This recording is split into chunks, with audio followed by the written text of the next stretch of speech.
நீங்கள் இந்த உலகத்தில் பிறந்திருக்கீங்கன்னா அதுக்கு ஒரு விஷயம் கண்டிப்பாக இருக்குது. முற்பலன்.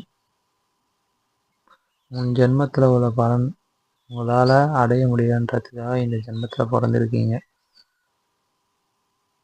இந்த ஜென்மத்தில் நீங்கள் பிறக்கலை அப்படின்னா மோட்சம் அடைஞ்சிட்டிங்கன்றது அர்த்தம்.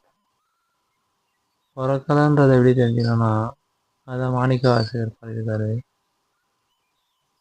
புல்லாய் பூண்டாய் மணியாய் பாடியிருக்காருல, அருபிரவமாய் அப்படின்ட்டு.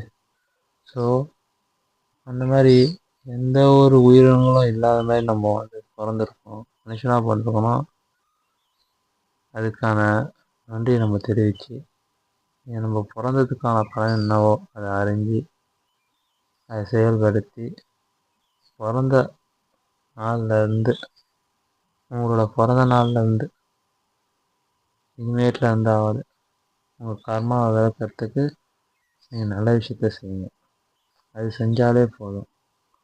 நான் செய்ய மாட்டேன்றீங்களே, அதுதானே இப்போது ஒரு விஷயத்தை தொடர்ந்து ஃபாலோ பண்ணணும்.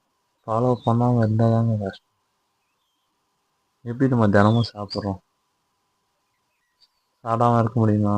ஒரு நாள் இருக்க முடியும், அதுவே கஷ்டம்தாங்க. ஆனால் சாப்பிட்றோங்க. அதே மாதிரி ஒரு சில விஷயத்த நீங்கள் ஃபாலோ பண்ணுங்கள். திருவள்ளுவர் சொன்ன மாதிரி, வள்ளலார் சொன்ன மாதிரி, போகர் சொன்ன மாதிரி, சித்தர்கள் சொன்ன மாதிரி, இதை உங்கள் கடவுள் உங்களுக்குள்ளே அந்த கடவுள் சொல்கிறதையாவது நீங்கள் ஃபாலோ பண்ணுங்கள்.